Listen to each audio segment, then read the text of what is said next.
Desmatar a floresta para salvar o clima. Plantar árvores de plástico num evento sobre natureza. Investir bilhões e esquecer das pessoas.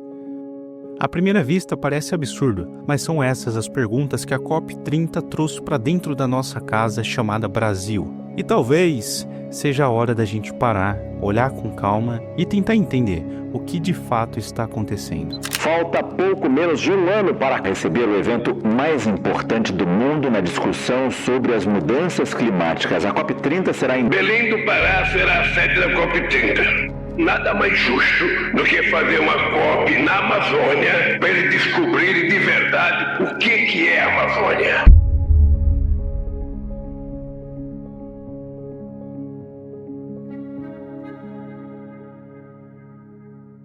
Se eu estou aqui falando e você está me ouvindo, não é por acaso. Guerras chegaram ao fim antes que consumissem civilizações inteiras. Tratados foram assinados para impedir que colocássemos fogo no próprio quintal. Às vezes, alguns poucos minutos sentados em volta de uma mesa são fundamentais para evitar um colapso econômico. E por que eu estou falando de tudo isso? Porque ocasiões como esta não acontecem sempre. Ao longo da história elas são raras, e uma dessas está prestes a acontecer aqui na nossa casa. Eu estou falando da COP30, a Conferência das Nações Unidas sobre Mudanças Climáticas. Representantes de mais de 190 países, incluindo a banda Coldplay, estarão reunidos em Belém, no Pará, para discutir, negociar e, com sorte, decidir algo antes que seja tarde demais. Quer saber por que todos estarão aqui e o que pode sair dessa conversa? Fica comigo que eu preparei esse conteúdo especialmente para enriquecer as nossas mentes. Já deixa o like e me conte qual cidade ou estado você está falando, eu vou ler e responder todos os comentários. E aproveita para se inscrever no nosso canal, Um Dia de Sustentabilidade, para dar aquela força. Eu me chamo Brenner, sou engenheiro, técnico ambiental e apenas busco compartilhar o meio ambiente de forma única e didática. COP significa Conferência das Partes, e o número 30 indica que essa será a 30ª edição. Em resumo, trata-se de uma reunião anual entre países para discutir ações contra as mudanças climáticas. Mas aí surge a primeira questão: será mesmo necessário reunir grandes líderes de todos os países para falar sobre mudanças climáticas? Antes de responder, vale entender o que está em jogo. Mudança climática não é apenas um termo técnico, é o nome que damos ao desequilíbrio crescente nos padrões naturais do nosso planeta. Esse desequilíbrio tem trazido eventos extremos e mais frequentes, como ondas de calor fora de época, secas prolongadas, enchentes violentas, furacões cada vez mais intensos. Tudo isso afeta a forma como vivemos, comemos, trabalhamos e até enxergamos a história. E aí entra a resposta à pergunta inicial. Tecnicamente, todo país poderia cuidar dos seus próprios problemas ambientais. Afinal, cada nação tem seu território, suas leis, seus recursos. Mas e quando o problema de um recai sobre os outros? E quando a fumaça lançada por uma fábrica atravessa fronteiras? Ou a água contaminada de um rio chega a países vizinhos? É aí que a lógica individual falha. Porque há problemas que não respeitam mapas, e quando isso acontece, a resposta não pode ser isolada. A COP funciona justamente como uma reunião entre vizinhos, um espaço onde diferentes países, com histórias, culturas e economias distintas, tentam encontrar soluções compartilhadas para problemas que são, por natureza, coletivos. Isso se chama externalidade transfronteiriça, quando uma ação local gera impactos que ultrapassam fronteiras e afetam outras nações. Conforme irregular do plástico, gera isso aí, ó, morte no oceano, confete, nosso oceano. Olha a vítima aqui, ó. Olha isso, gente, sangue. Vou falar que é mentira. Olha pra vocês isso.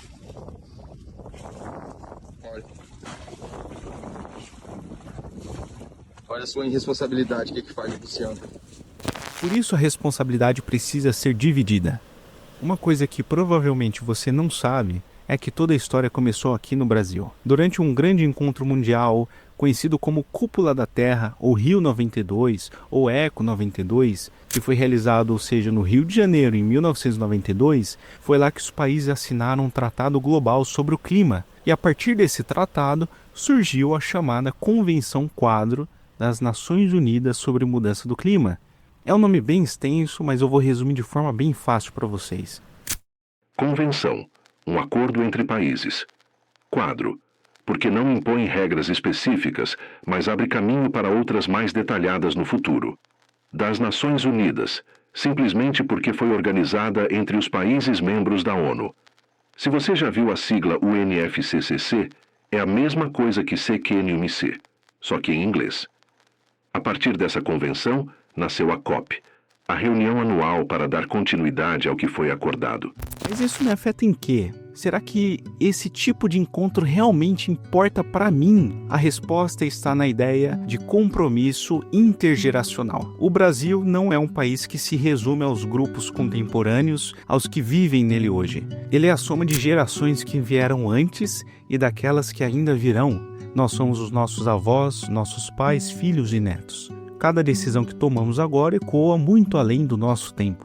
Como disse Edmund Burke, a sociedade é um contrato entre os que já partiram, os que estão vivos e os que ainda nascerão. É por isso que entender e acompanhar eventos como a COP é sim relevante, porque não se trata apenas do agora, mas do legado que decidimos deixar aos próximos como humanidade. Por que Belém e não Manaus? Quando o Brasil foi anunciado como sede da COP30 durante a COP27 no Egito em 2022, muitos imaginaram que a conferência aconteceria em Manaus. Afinal, a cidade está mais próxima do centro da Amazônia, tem maior população e estrutura turística mais consolidada para eventos de grande porte. Mas a escolhida foi Belém, no Pará, com seus mais de 1.400.000 habitantes. A decisão gerou questionamentos. Teoricamente, Manaus faria mais sentido geográfico, mas a escolha de Belém foi simbólica. A cidade está situada no foz do rio Amazonas, o que provavelmente destaca a relação entre floresta e oceano, dois ecossistemas essenciais no equilíbrio climático, e além disso, Belém representa alguns desafios urbanos que são parte da Amazônia Legal, e sediar a COP por lá pode ajudar a evidenciar essas dificuldades e, quem sabe, atrair investimentos.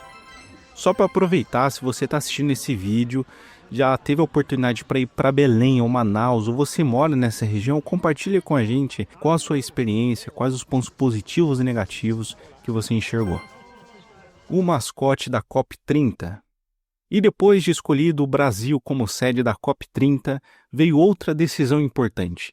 Quem nos representaria como mascote diante do mundo? Dentre tantas possibilidades simbólicas, mitológicas, reais ou poéticas, o escolhido foi ele, o famoso Curupira.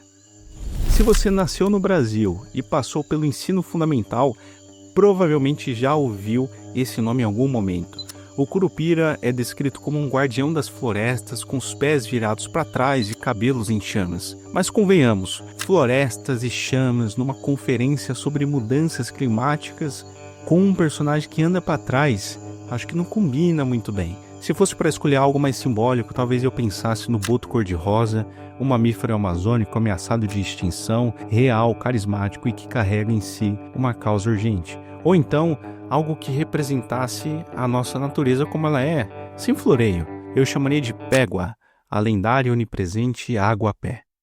Não por acaso. Ela é quase um símbolo atual do Brasil. Está nos lagos, rios, esgotos, afinal, a gente alimenta tão bem que virou uma paisagem. Cidades atingidas pela água, meio com tom esverdeado no rio Tietê. Olha só, gente, estranho, né? Esses pescadores estimam aí um prejuízo de mais de 30 toneladas de tilápia. Essa água está assim, né, verde por conta da presença de matéria orgânica na água. Essa matéria orgânica seria oriunda aí de fertilizantes, despejo irregular de esgoto.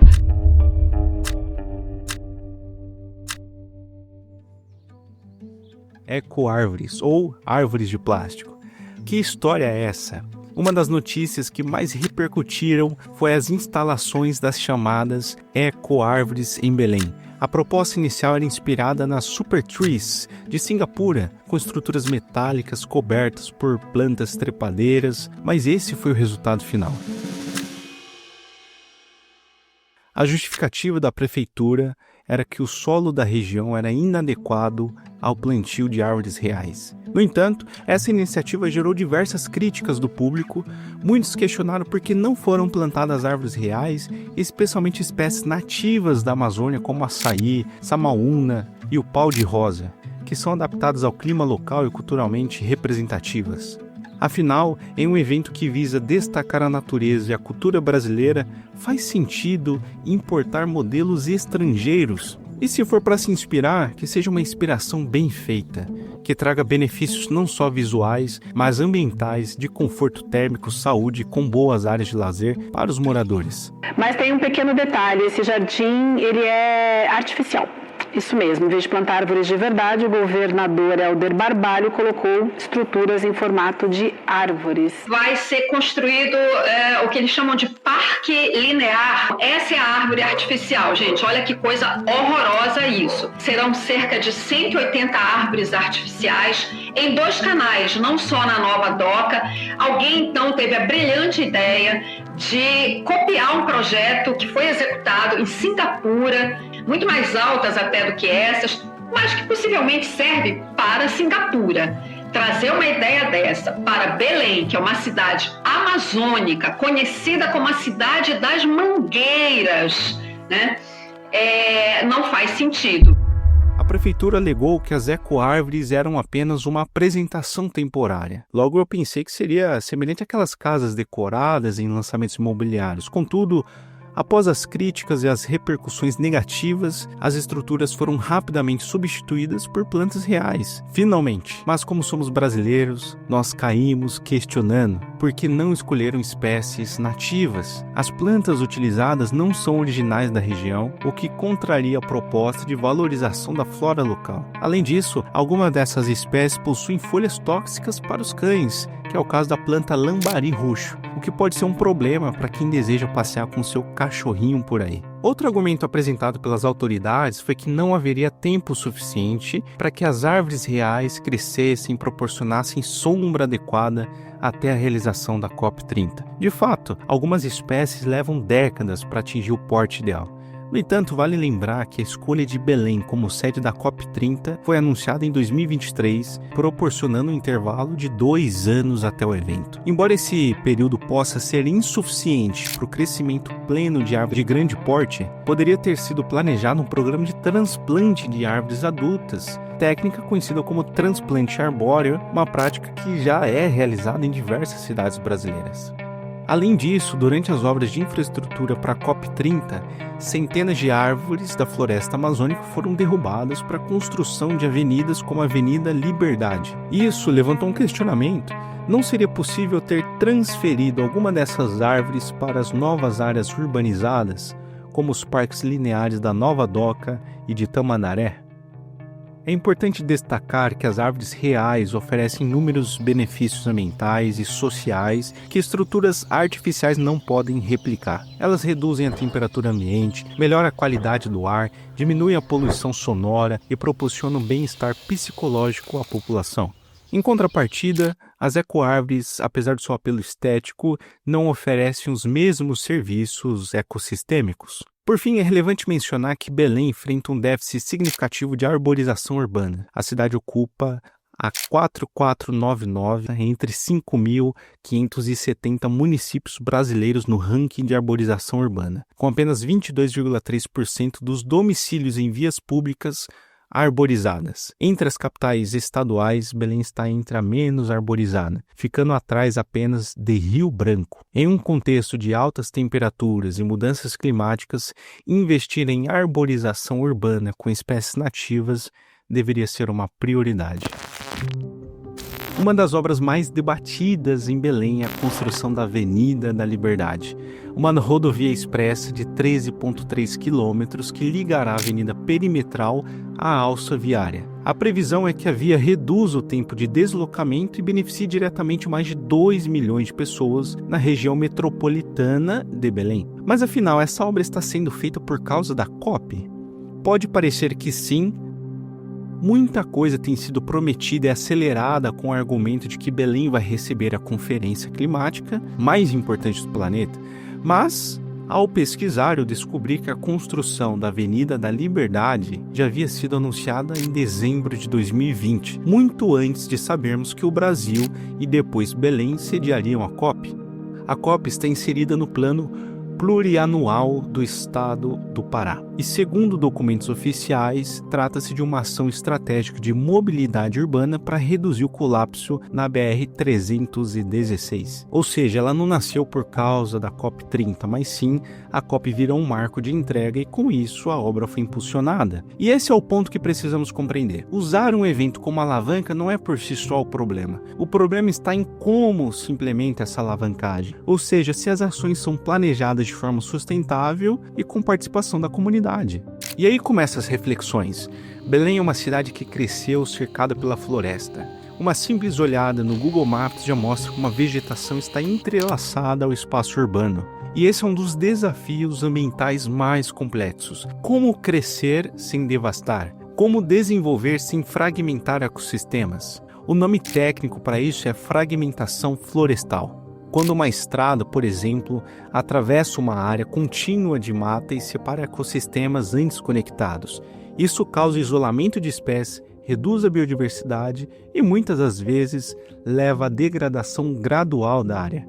Um dos argumentos utilizados pela prefeitura para minimizar o impacto ambiental da obra é que a avenida será construída ao longo de um linhão de energia. Para quem não sabe, o linhão é uma faixa já impactada por torres e cabos. A justificativa é de que isso reduziria novos danos ambientais. No entanto, a pista será construída ao nível do solo, que pode dificultar a travessia de animais silvestres, comprometendo rotas naturais de deslocamento. Em resposta a isso, a prefeitura afirmou que haverá passagens específicas para a fauna, conhecidas tecnicamente como corredores ecológicos. Essas estruturas são projetadas para permitir que os animais atravessem as rodovias com segurança. Contudo, é importante entender que a adaptação dos animais a essas passagens pode levar tempo e nem sempre funciona como pensamos. Muitos evitam essas zonas por instinto de sobrevivência. Até que a adaptação ocorra, atropelamentos são inevitáveis. E segundo os dados do Centro Brasileiro de Estudos de Ecologia de Estradas, cerca de 475 milhões de animais silvestres morrem atropelados por ano nas estradas. Além dos impactos na fauna, moradores da área relataram que perderam roças de açaí e pequenos cultivos. Há também preocupações sobre impactos em áreas próximas e comunidades quilombolas. Tudo isso reforça o que chamamos de princípio de causalidade. Tem a sua causa. Todas as coisas acontecem de acordo com a lei. O acaso é simplesmente um nome dado a uma lei não reconhecida. Existem muitos planos de causalidade, mas nada escapa à lei. Ou seja, se você quer mudar o futuro, gere agora causas diferentes. A semeadura é livre, porém a colheita é obrigatória. Num determinado momento da vida, onde você está passando por uma situação difícil, você lembrar perfeitamente qual foi o momento que você gerou aquela necessidade de experiência. Qual foi a postura, qual foi a birra, qual foi a teimosia, qual foi a postura tua diante da vida, cuja consequência é aquilo que você está vivendo.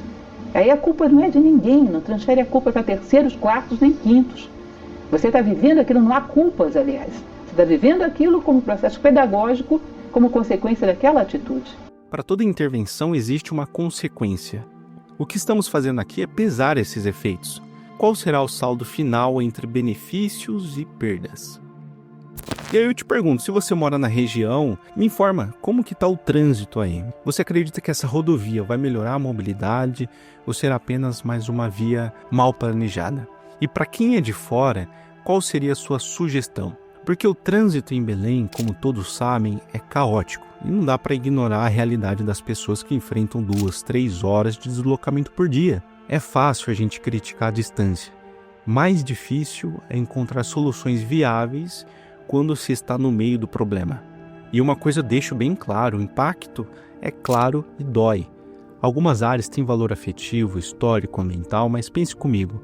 Quantas coisas que você vive hoje só foram possíveis porque alguém em algum momento topou enfrentar esse impacto. Rodovias, ferrovias, cidades inteiras nasceram assim. Então o debate não é se haverá impacto, mas sim qual impacto é justificável. E talvez esse seja o momento de repensar a nossa postura diante do desenvolvimento. Será que não era possível, por exemplo, construir uma rodovia elevada? Sairia mais caro, mas reduziria o impacto ambiental, manteria a passagem da fauna e evitaria parte das críticas. Fica o questionamento, valeria o custo extra? O fato é, toda cidade cresce. E com isso, novos conflitos surgem. Mais pessoas nascem, mais moradias são construídas, mais espaço é requerido. Mas quando se trata de um território como Belém, enraizado na Amazônia, cada avanço precisa ser repensado à luz da natureza. Não é uma cidade qualquer, cada passo no asfalto é um passo sobre biodiversidade, e é por isso que esse capítulo não é sobre ser a favor ou contra a obra, é sobre responsabilidade e bom senso de entender todo o contexto. E com um grande desafio, olhar para o presente e para o futuro ao mesmo tempo. O paradoxo amazônico. A Amazônia é um dos maiores paradoxos do Brasil. Enquanto abriga a maior floresta tropical do mundo, uma biodiversidade incomparável e riquezas naturais, minerais incalculáveis, sua população enfrenta desafios sociais alarmantes. Apenas 22,8% dos domicílios na região norte acesso à rede de coleta de esgoto. Segundo um censo de 2022 do IBGE, a taxa de mortalidade infantil no Amazonas, por exemplo, foi de 17,1 por 1.000 nascidos vivos em 2023. Ou seja, a cada 1.000 crianças que nascem vivas no Amazonas, aproximadamente 17 não completam o primeiro ano de vida. Fazendo os comparativos, é superior à média nacional. Além, apenas 14,4% da população da região norte com 25 anos ou mais possui ensino superior completo em 2022. Esse contraste entre riqueza natural e pobreza social é um dos maiores desafios que o Brasil enfrenta. Como é possível que uma região tão rica em recursos naturais apresente indicadores sociais tão preocupantes? Essa é uma pergunta que precisa ser respondida com políticas públicas eficazes e investimentos que priorizem o desenvolvimento humano e a preservação ambiental. A questão dos Estados Unidos. Outro ponto relevante dessa história é a participação dos Estados Unidos nas COPs, que tem sido tudo menos estável. Em 2017, com Trump, saíram do Acordo de Paris. Em 2021, com Biden, voltaram. Em 2025, com a reeleição do Trump, anunciaram a nova saída, agora prevista para janeiro de 2026. É um verdadeiro vai e volta diplomático. E por mais que isso pareça apenas mais uma oscilação política interna, não é um detalhe relevante. Os Estados Unidos são o segundo maior emissor de gás de efeito estufa do mundo, atrás da China, e também são um dos principais financiadores do Fundo Verde do Clima, voltado ao apoio de países em desenvolvimento. Então, quando um ator com esse peso entra e sai do palco, não é só o roteiro que muda, é toda a plateia se desequilibra. Impacto econômico e promessas. A COP30 deve movimentar cerca de 5 bilhões em investimentos públicos no Brasil. Desse valor, 478 milhões foram repassados para uma única empresa privada responsável pela organização geral do evento. A quantia impressiona, ainda mais quando lembramos que os investimentos foram direcionados a frentes variadas como saneamento básico, mobilidade urbana, revitalização de prédios históricos, construção de parques urbanos e adaptação de rede hoteleira. A rede de hospedagem é um dos pontos mais desafiadores. Até o início de 2023, Belém contava com aproximadamente 14 mil leitos formais. Com a aproximação do evento, esse número saltou para mais de 36 mil leitos. E segundo os dados oficiais, a previsão é receber 40 a 50 mil visitantes, superando a capacidade tradicional da cidade. E para atender essa demanda, o Estado passou a apostar em soluções emergenciais, desde o uso de escolas públicas e casas modulares até a conversão de navios de cruzeiro em hotéis flutuantes. A estimativa é ousada, mas o improviso levanta dúvidas sobre o legado real que ficará para a população. E aqui é importante esclarecer algo. Eu não sou contra o evento, pelo contrário, reconheço o valor e a urgência das discussões que a COP propõe. As mudanças climáticas são reais e a construção de acordos entre nações é essencial. Eu também vejo como positivo o fato de o Brasil ser sede. O que se questiona aqui não é o propósito, é o caminho. Talvez esse não fosse o melhor momento político e estrutural do país para assumir uma responsabilidade tão grande. Mas já que assumimos, era de se esperar um planejamento à altura. Grandes eventos como esse podem gerar os chamados elefantes brancos, infraestruturas caras que acabam subutilizadas após o evento. E caso você tenha dúvidas desse termo, eu vou apresentar alguns exemplos brasileiros como as Olimpíadas Rio 2016 e os estádios da Copa do Mundo de 2014. Se você lembrar de outro exemplo, comenta aí embaixo. Talvez o que incomode é essa cultura brasileira, que vai muito além dos governos, de maquiar ao invés de transformar. E talvez eu e você já tenha feito isso também em casa. Quantas vezes você foi à padaria, ao supermercado com seus pais, filhos, familiares e comprou o básico? Mas quando sabia que um parente ou um amigo de fora vinha te visitar, fazia questão de comprar o pão mais caro, um molho de tomate mais elaborado, uma sobremesa especial. Nós tendemos a blindar nossas melhores experiências como se só fizessem sentido diante de alguém de fora, como se só valessem quando vistas.